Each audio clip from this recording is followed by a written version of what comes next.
교회에 나오신 모든 성도님들을 위해 우리 하나님의 은혜와 평강이 함께 하시고 성령의 역사 속에 진리를 알고 구원에 이르는 복을 얻기를 바랍니다. 요즘 축구를 하고 있습니다. 축구를 보면서 이 축구는 11명의 선수가 팀을 이뤄서 경기를 하는 겁니다. 그런데 제게는 어떻게 보이냐면 생명의 연합한 생명의 파닥거리는 그 현장을 경기장에서 볼 수 있게 해주고 있다라는 생각이 들었습니다. 사람들은 생명의 힘, 생명의 바닥거림 또는 생명의 민낯을 보기를 원하는 겁니다. 그래서 이렇게 축구하는 것들을 보면서 열광하고 있지 않는가 라는 생각을 해봤습니다. 그리고 축구 경기와 더불어서 거기에 떠오르는 얼굴들이 있었습니다. 삼김을 한번 보여주겠습니다. 김종필, 김영삼, 김대중. 네. 한국 정치의 그 현대사에 많은 영향을 끼쳤던 세 사람입니다. 축구 선수는 11명이 뜨는데 정치계에서는 이 사람들 세 사람이 그동안 축구했지 않는가 라고 할 정도로 대표적인 선수들이었습니다. 김종필 5.16 쿠데타를 일으키는데 공헌을 하고 박정희 정부를 탄생시킨 사람, 그리고 김영삼, 김대중 차근차근 그 정부를 탄생시킨 킹메이커 역할을 했던 사람이죠. 그런데 이렇게 권력의 최정점에 있었던 사람들, 이들도 죽었더라 하는 얘기를 하려고 그러는 겁니다. 생명의 파닥거림의 현장을 축구장에서 봤는데 이 상김을 통해서는 우리가 죽는구나. 저 사람들 잘난 사람들이고 똑똑한 사람들이고 대단한 영향력을 끼쳤던 사람들인데 이들이 죽더라 하는 말씀입니다.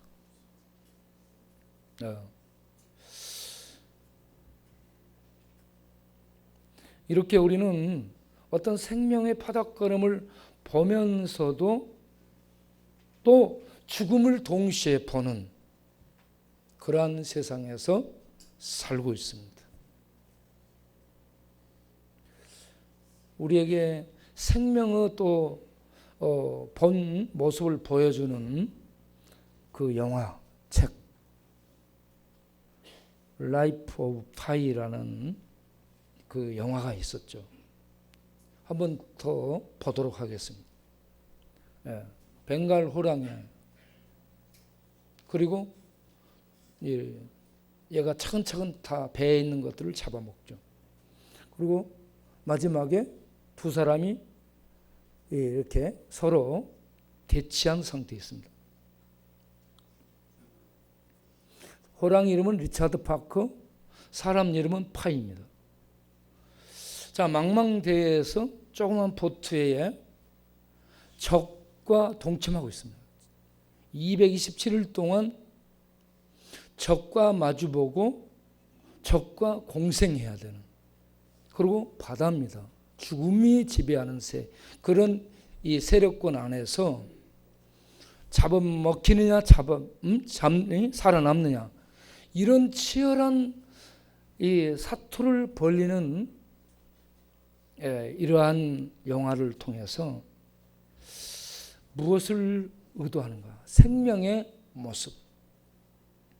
예, 생명은 서로 공존하는 것이고, 생명은 생명을 위협하는 세력과 싸워나가는, 그리고 헤쳐나가는, 이게 우리들의 이 인간들이 소유하고 있는 생명의 본 모습이다 하는 것을 이 파이를 통해서 보여주게 됩니다.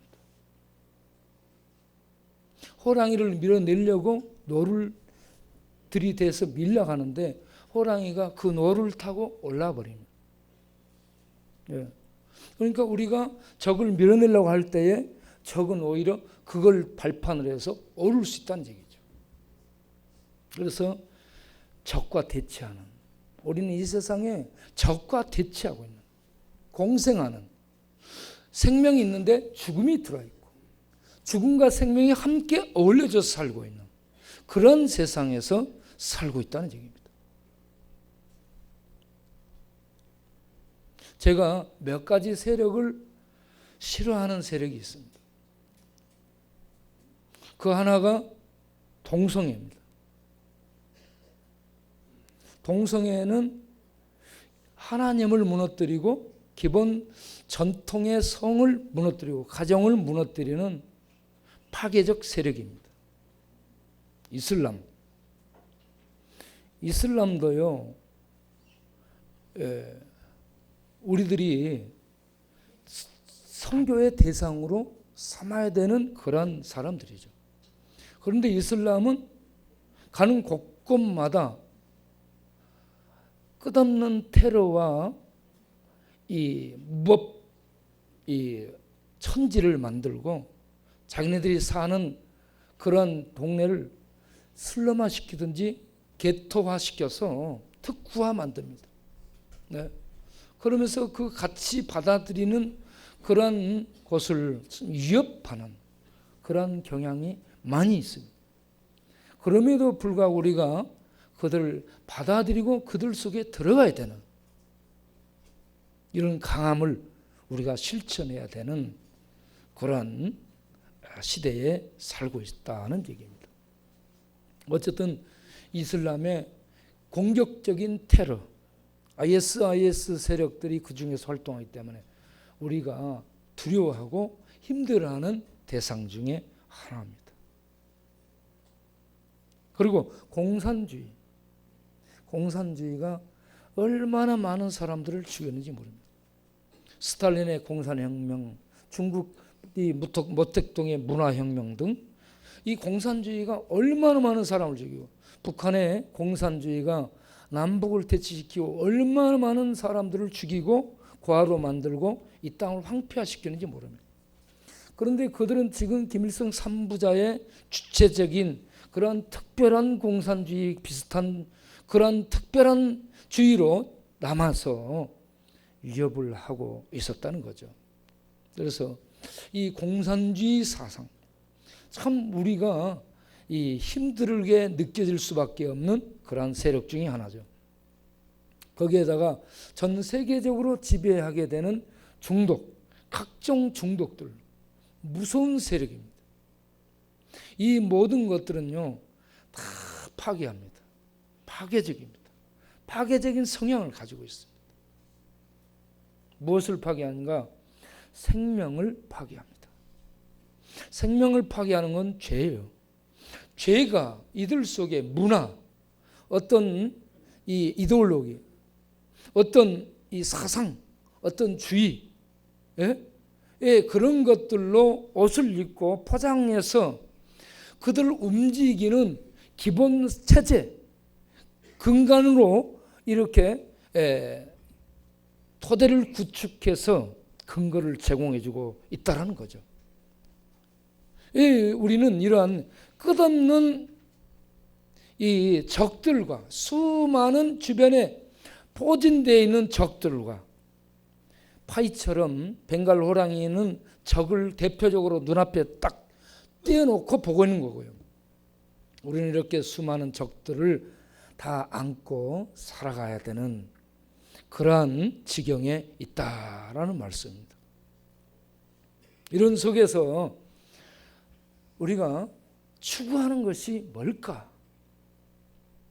오늘 본문에 보면 18절에 한 관원이 나옵니다.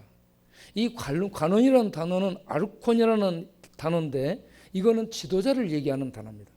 지도자, 통치자, 어떤 관리를 얘기합니다. 그러니까 유대의 관원이죠. 지도자도 그 통치자죠. 그러면 이 사람이 실력과 또 어떤 힘과 그리고 부를 소유한 사람이라는 얘기죠. 그리고 그런 이 지위에 오르려면 유대 사회에서 가르쳐져 내려오는 전통을 알아야 되고요. 그것을 배우고 익히고 실천하는 그런 사람이라고 볼 수 있습니다. 그래서 율법에 대해서 굉장히 박식하고 또 삶 속에 그걸 지켜오고 있는 그런 사람이라고 볼 수 있습니다. 영향을 끼치고 있는 사람이죠. 그런 사람이 예수님 앞에 나와서 질문을 합니다. 선한 선생님이여, 내가 무엇을 하여야 영생을 얻을 수 있습니까? 하고 질문합니다. 이 질문에서 이 사람의 주요 관심사는 영생이라는 것을 알 수 있습니다. 영생. 영생은 천국을 얻는 겁니다. 그리고 다른 말로 하면 하나님 나라에 들어가는 겁니다. 우리가 쉽게 말하면 구원받은 것을 얘기합니다. 그러니까 이 사람의 주요 관심사가 어떻게 하면 내가 구원받을 수 있는가요? 어떻게 하면 내가 영생을 얻을 수 있는가요? 이 질문을, 이 관심을 가지고 이런 질문을 합니다. 선한 선생님, 어떻게 하면 내가 더 높은 통치권을 얻을 수 있을까요? 선한 선생님이 어떻게 하면 내가 좀 더 많은 부를 얻을 수 있을까요? 선한 선생님이 어떻게 하면 내가 좀 더 오래 살 수 있을까요? 이런 걸 묻지 않고 이 사람의 주요한 관심사가 영생, 구원이었다는 얘기입니다. 고 삼성의 이병철 씨도 버르밥 먹고 당뇨병으로 그리고 죽어갈 때에 그는 어떻게 하면 부를 물려줄까? 어떻게 하면 후손들이 잘 살 수 있도록 해줄까? 이런 거 생각하지 않고 그는 구원, 영생, 천국을 생각했습니다. 어떻게 해야 영생 얻을 수 있을까요? 이 질문을 던졌습니다. 그러나 거기에 대해서 답을 듣지 못한 불쌍한 사람입니다. 질문만 했는데 그 답을 해야 될 사람이 미적거리다가 답을 못 주고 그만 의식을 잃고 이 코마 상태에 들어가서 혼수 상태에 빠져서 죽었다. 이런 얘기입니다. 왜 우리가 의식을 갖고 있을 때에 우리 인간의 가장 중요한 것이 영생입니다. 영생. 영생은 풀이를 하면 참 생명을 얻는 것을 말합니다. 왜 참 생명을 얻는 게 중요하냐? 우리가 갖고 있는 생명은 죽음이 들어와 있습니다. 참 생명은 뭐냐? 죽지 않는 겁니다. 죽음의 세력이 전혀 영향을 미치지 못하는 그 생명의 세계를 참 생명의 세계, 좋은 말로 이 좋은 세상, 세상적인 말로 좋은 세상이에요. 그리고 성경적인 말로 하나님 나라입니다. 하나님 나라는 하나님의 참 생명이 완전한 곳입니다. 이 땅은 생명을 갖고 있긴 있는데 죄가 있고 악이 있고 질병이 있고 고통이 있고 마지막에는 다 죽습니다. 삼김도 죽었습니다. 이병철 씨도 죽었습니다. 정주영도 죽었습니다. 스탈린도 죽고 히틀러도 죽고 그놈도 죽고 저놈도 죽고 다 죽었어요. 역사는 다 죽었더라. 뭐가 지배한다? 죽음이 지배한다. 그러면 죽음을 넘어서는 생명의 세계는 없는가? 그게 있다는 얘기입니다. 할렐루야. 참 생명의 나라, 그 나라를 하나님의 나라라고 말씀을 합니다. 그 나라를 예수님이 가지고 오셔서 그 나라의 특성들을 예수님의 사역을 통해서 나타내고 있었어요. 그런데 이 관리자가, 이 통치자가 예수님을 지켜보니까 하나님의 선을 행하고 다닌다는 그러한 발견을 한 겁니다. 자기 나름대로. 그래서 예수님을 향해 선한 선생님이여 라고 질문을 합니다. 그러니까 예수님이 그 질문에 대해서 무엇을 해야 영생을 얻을 수 있습니까? 그때에 야 하나님 믿어라 이렇게 하지 않고 거기에 대해서 어찌하여 나를 선하다 하느냐라고 대질문을 합니다. 이 유대인 관리가 볼 때는 예수님이 선한 선생의 모본으로 보였어요. 곧 뭔 말이야? 율법을 지키는 선한 선생의 대표적인 모델로 보여졌다 하는 얘기입니다. 왜 그러냐? 자기하고 연관을 지어가지고 자기가 율법을 지키고 있거든요. 그래서 예수님이 그 속을 들여다보고 이 영생을 얻으려면 율법을 지켜야 되지 않냐 하면서 율법에 간음하지 말라, 이 살인하지 말라, 도둑질하지 말라, 거짓 증거하지 말라, 내 부모를 공경하라라고 되어 있지 않느냐 하면서 율법을 얘기를 하죠. 그러니까 이 친구가 유대인의 전통 속에서 공부를 잘 했고 또 그걸 지켜온 사람이라는 걸 알 수 있습니다. 뭐라고 답해요? 이런 것은 어렸을 때부터 제가 다 지켜왔습니다 라고 대답을 합니다. 여기에서 우리들이 봐야 될 것은요, 선하신 분은 하나님 외에는 없다라고 예수님이 밝히고 나서 그 선하신 하나님의 선함의 표현이 무엇으로 나타났는가 하면 계명으로 나타났다는 얘기입니다. 율법과 계명으로 이스라엘에게 제시됐다는 얘기죠. 네.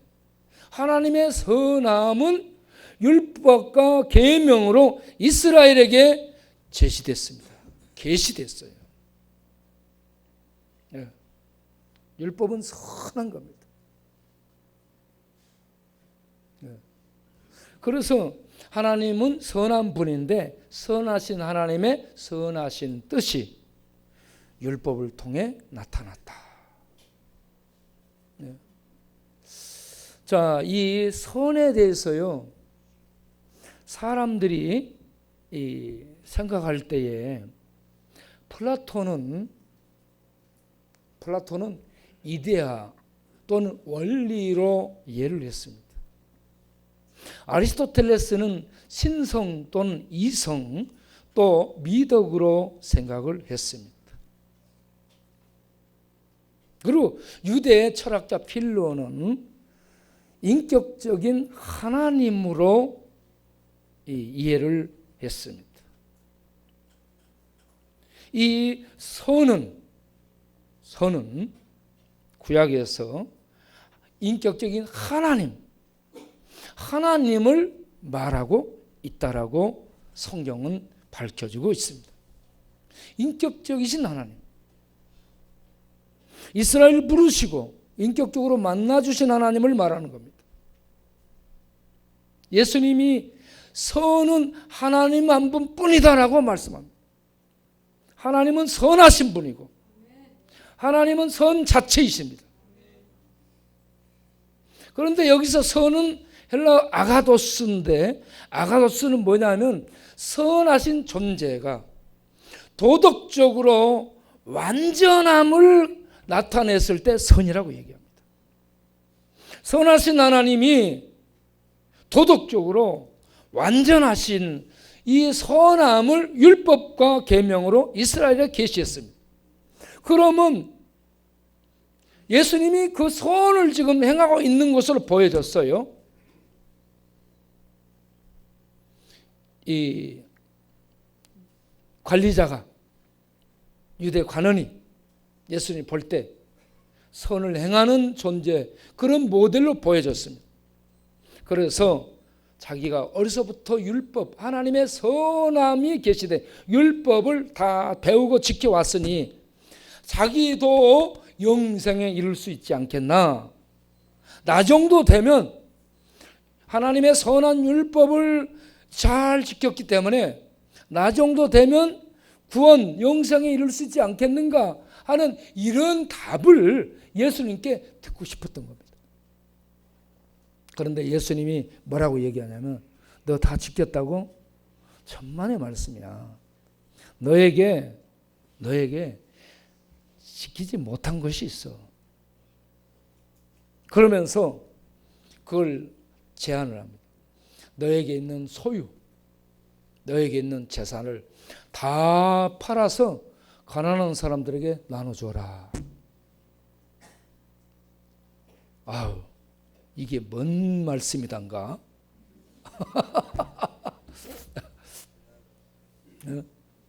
이거 자기는요 지금 율법을 지키고 선을 행하고 이것들을 구제하고 다 해왔는데 너한테 아직 안 한 것이 있다는 얘기요. 다 했다고 생각했는데 그러면서 재산 다 나눠주고 와서 나를 따르라 이렇게 하는 거예요. 그래서 이 친구가 재물이 많음으로 다른 곳에 보면 근심하고 나갔다라고 얘기해요. 근심했어요. 이거 도대체 뭔 말이지? 그러면서 이렇게 예수님이 말할 수 있는 게 뭐예요? 예수님은 하나님 자신입니다. 네. 그래서 예수님은 하나님 자신으로서 지고 선이에요. 하나님 자신이기 때문에 선입니다. 선 자체예요. 선 자체이시기 때문에 율법과 계명을 완벽하게 지킬 수 있는 분입니다.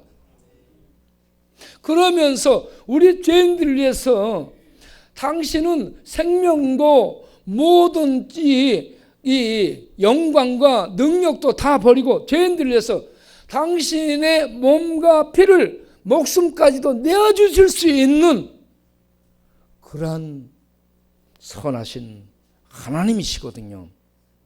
이게 율법을 완전하게 지키는 겁니다. 그런데 이 유대 관원은 자기는 율법을 완전하게 지킨다고 생각했는데 그 가지고 있는 재산, 목숨도 아니에요. 너 목숨을 주라는 얘기예요. 가지고 있는 재산을 다 나눠주고 나를 따르라 그러니까 그걸 못하는 거죠. 그래서 이 사람은 율법의 선함을 다 지켜 행하지 못하는 자라는 것이 드러나고 있습니다.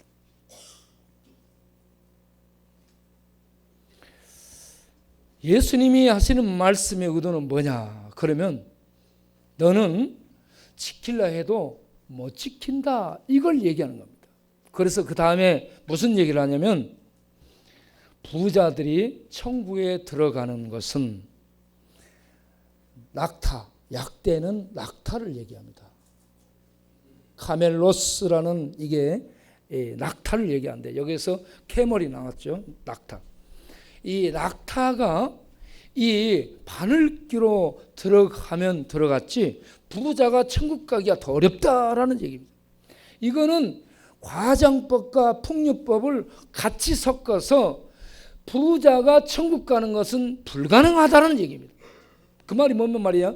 낙타 있잖아요. 짐 싣고 가는 사막에 낙타가 바늘구멍으로 들어갈 수 있겠습니까? 이거는 어린아이도 아는 겁니다. 낙타는 죽었다 깨어나도 바늘귀로 못 들어가요. 그래요, 안 그래요? 그래서 부자가 천국 가는 것은 낙타가 바늘귀로 들어가는 것보다 어렵다는 얘기예요. 그럼 여기서 부자는 돈 많은 사람들을 전부 얘기하는가? 예. 그럼 부자는 아무도 예수님 못 믿겠네. 그런 얘기가 아닙니다. 예.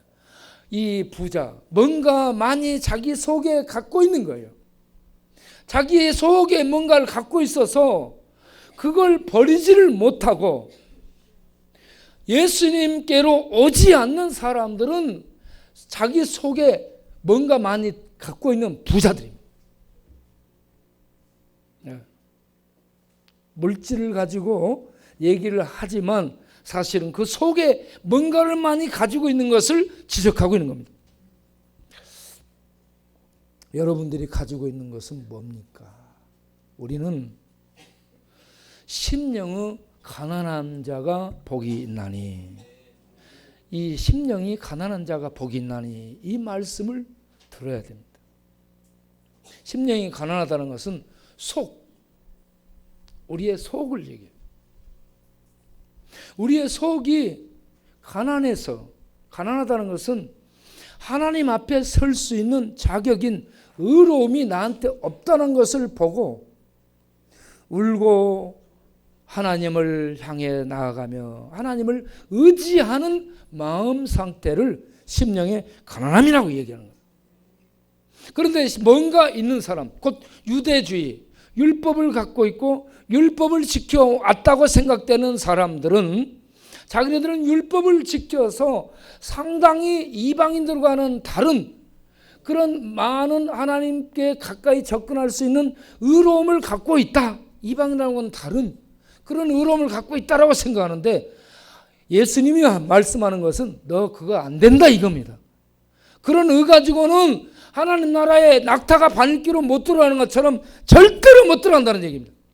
사람이 율법의 의, 도덕의 의, 윤리적인 의, 선행의 의, 인간적으로 행하는 어떤 사람의 노력, 사람의 공로, 사람의 선행, 어떤 의도 하나님 나라에 들어갈 수 있는 합격 기준이 못 된다는 얘기입니다. 그래서 예수님이 결론적으로 사람은 못해, 하나님은 할 수 있어. 내가 하나님이야. 나를 따르라 이 말입니다. 너 그거 버리고 율법 지켜서 행해가지고 의롭다함을 얻으려는 그건 내려놓고 그거 버리고 나를 따르라. 곧 나를 믿고 따르라 이 말입니다. 왜 그렇습니까?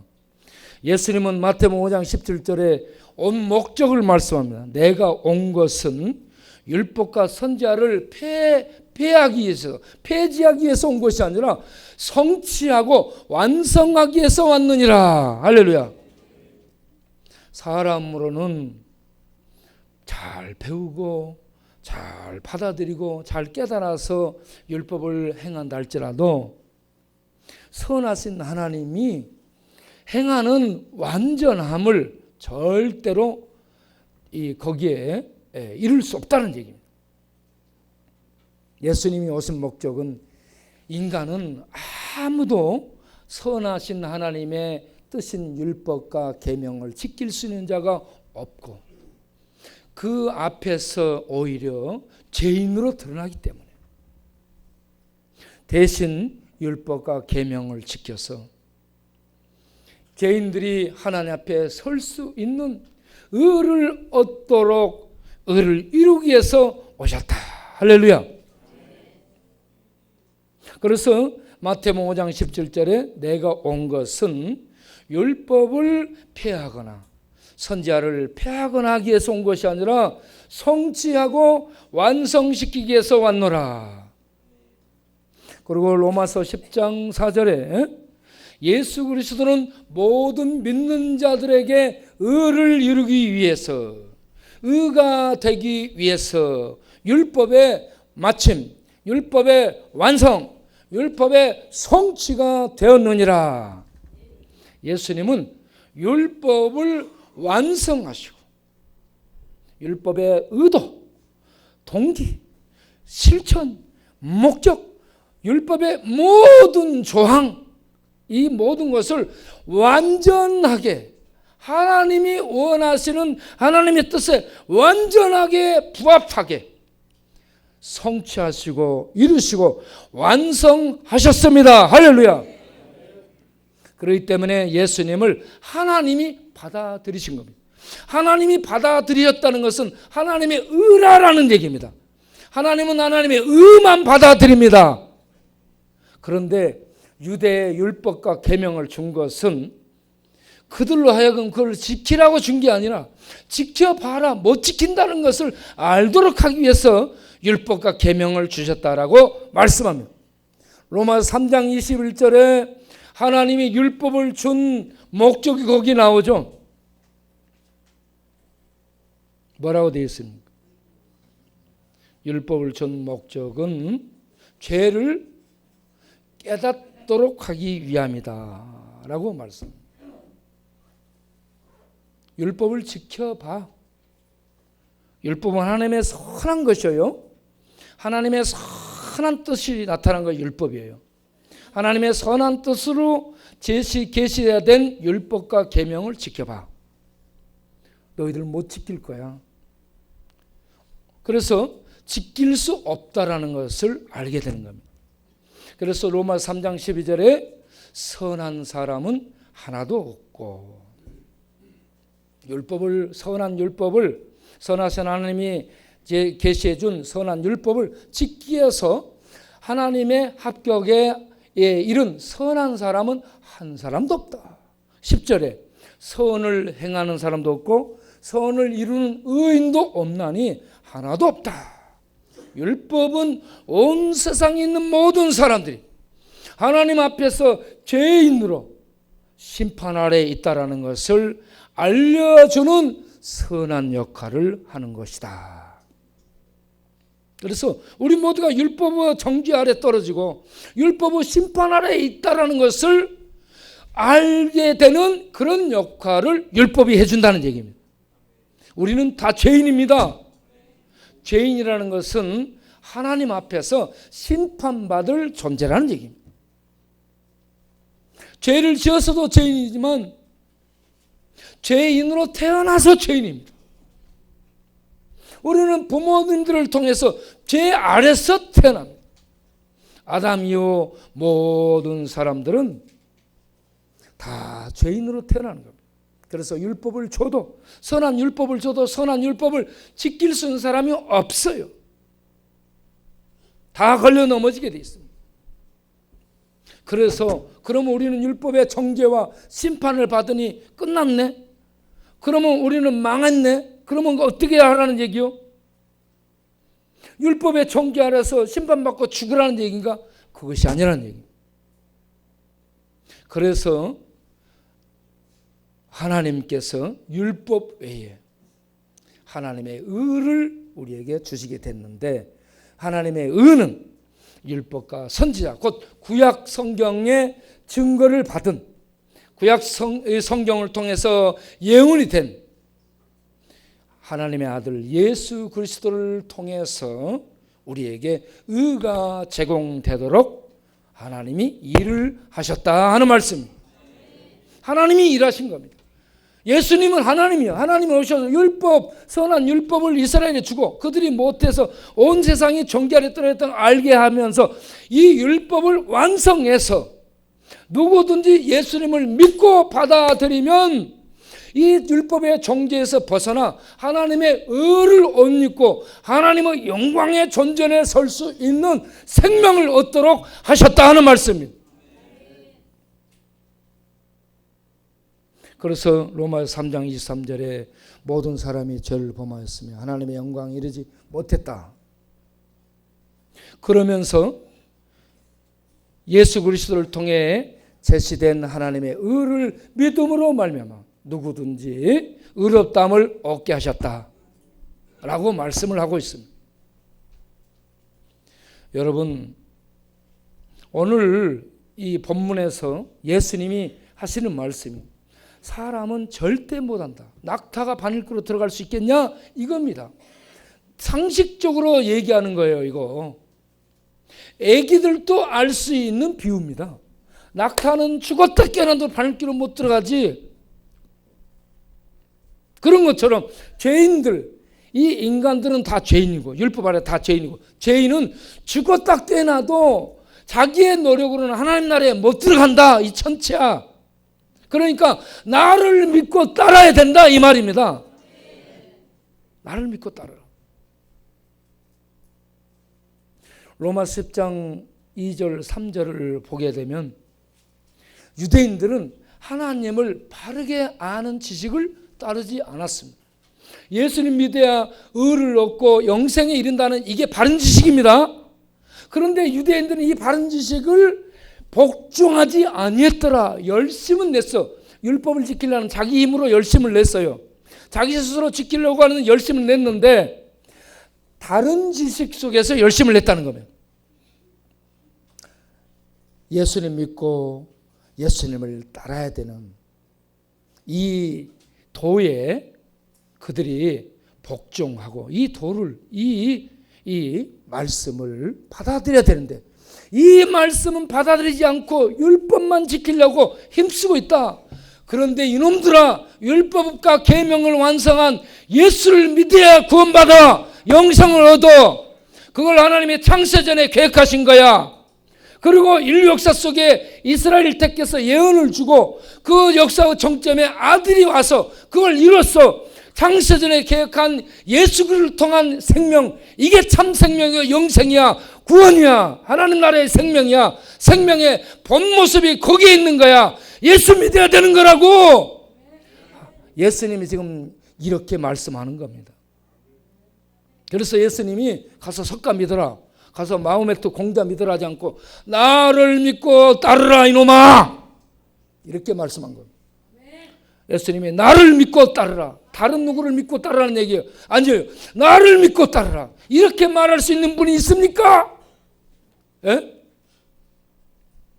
그래서 우리는 예수 그리스도 십자가를 통해서 구원의 완성을 보고 부활을 통해서 하나님의 생명의 참모습을 보는 겁니다. 생명의 참모습을 보기에 축구 경기를 보고 또 어디 광야 푸른 초원에 가고, 예? 또 어디 사파리 거기 가서 동물 농장을 보고 또 라이프 오브 파이라는 이런 영화를 보면서 파이하고 벵갈 호랑이와 싸우는 이런 격과 동침 속에서 생명의 파닥거림을 보고 말이죠. 물고기들이 뛰어오르는 것을 보고 생명의 파닥거림을 보는데 참 생명은 빛 가운데 있습니다. 하나님의 빛 속에, 하나님의 본질 속에 참 생명이 있는 거예요. 그 생명을 예수를 통해 계시하셨고 예수를 통해 이 세상의 죽음 속에서 부활로서 참 생명의 모습을, 본 모습을 우리에게 보여주셨습니다. 그리고 예수님이 외칩니다. 나는 부활이요 생명이니 나를 믿는 자는 죽어도 살겠고 살아서 나를 믿는 자는 영원히 죽지 아니하리니 나를 믿으라. 나를 믿으라. 나를 믿고 이 참 생명을 얻으라. 예. 그래서 예수님을 믿는 것이 이렇게 중요합니다. 예수님 믿으면 참 생명을 얻습니다. 우리 스스로 노력해서 얻는 것이 아니라 하나님이 이룬 생명을, 구원의 생명을, 부활의 생명을 예수님 믿는 은혜로 말미암아 우리가 값없이 얻어서 그 생명의 속에 들어가고 이 땅에서부터 그 생명을 이 땅에 소유해서 살게 되고 그리고 죽으나 사나 살아도 그 생명 안에 있고 죽어도 그 생명 안에 들어가고 그렇습니다. 네. 이런 생명을 얻은 사람들의 삶은 다릅니다. 호날두라는 축구 선수가 포르투갈 선수죠. 그 간증을 여러분 다 보면 은혜 받죠. 아버지가 알코올 중독이었습니다. 형님이 마약 중독이었습니다. 그리고 얘가 14살에 축구 선수로 이렇게 뛰다 보니까 심장이 2배 이상 뛰어서 수술받지 않으면 살 수 없다는 판정을 받고 수술을 하게 되죠. 그리고 18살에 그 맨체스터 유나이티드 거기에 들어가서 선수 생활을 하게 되죠. 그런데 이 친구가 1년에 이 가난한 사람들을 위해서 내놓는 기부금이 우리나라 5천만 명이 내놓는 것보다 더 많다고 그렇습니다. 저는요, 이 앞에 호날두 앞에 붙어있는 크리스찬이라는 이 단어에 이 눈길이 갔습니다. 야, 다른 사람들은 자기를 크리스찬이라고 잘 안 해요. 그런데 이 호날두 앞에 이 크리스찬이라는 단어를, 이름을 이렇게 붙였어요. 크리스찬이라고 자기를. 참 그래서 이 친구가 주목이 되고, 그런 하나님의 은혜가 아니라면 이렇게 많은 기부금을 내놓을 수 있겠는가. 참 그래서 선한 우리 주님을 많이 따라서 살아가는 하나님 백성이지 않나라고 생각이 들었습니다. 또 축구 선수 카카라는 이 친구가 브라질 선수였던가요? 카카. 브라질 축구 선수죠. 카카라고. 이 호나우두가 네 번이나 국가대표 선수로 출전했고요. 저 친구가 3번인가 국가대표 선수로 출전한 친구입니다. 그런데 저 친구 유니폼에는 이렇게 써 있다고 합니다. I am belong to Jesus. 나는 예수님께 속했다. 예수님께 속했다. 그리고 축구화에는 Jesus my first place 해가지고 예수님이 나의 첫 번째다. 축구화에는 그렇게 써놓고 이 유니폼에는 나는 예수님께 속했다. 그러고 뛴다는 겁니다. 축구 선수 김신욱 그 전북 선수 있잖아요. 키 큰 놈. 그 친구가 나는 하나님의 이름으로 운동장에서 뛰고 싶습니다. 그런 얘기를 했습니다. 그래서 김신욱이 참 믿음이 좋답니다. 모여서 늘 기도하고, 축구 선수들 중에 왜 이렇게 예수 믿는 사람들이 많은가? 저는 이영무 목사님의 역할이 크다고 생각합니다. 할렐루야 축구단 이영무. 그가 옛날 대표 선수 시절에 앞에서 기도하고 막 그렇게 했잖아요. 그래서 피파와 한국 축구연맹에서 그렇게 기도하고 그런 것을 못하도록 항의를 하고 그렇게 했습니다. 그럼에도 불구하고 기도하고 믿음으로 뛰는 친구들이, 선수들이 그런 것들을 무시하고 나는 하나님을 믿습니다 하는 것을 기도로서 이렇게 나타내고, 이게요 은혜를 받지 않은 사람은 할 수 없는 행동입니다. 구원의 은혜, 생명의 은혜, 영생의 은혜, 나 같은 죄인이 하나님 나라를 얻고 하나님의 참 생명에 참여하는 축복을 얻었다는 이 놀라운 은혜를 입지 않은 사람은 이런 거 못해요. 세상 사람 앞에서 예수님을 증거해 보세요. 바로 돌멩이 날라오고 공격 날라옵니다. 그런데 예수 믿는 사람들은 그걸 각오하고 매 맞고 돌 맞고 욕먹는 걸 오히려 당연히 여기고 담대히 나가서 예수는 그리스도야, 예수는 하나님의 아들, 우리의 구원이여, 우리의 생명이라고 이걸 전하는 줄로 믿습니다. 우리 모두 다 참 생명, 예수 생명을 얻고 이 생명을 노래하고 찬송하며 이 생명을 죽음이 지배하는 세상에 전하는 하나님의 용사들로 살아갈 수 있기를 바랍니다. 할렐루야! 우리 기도하겠습니다.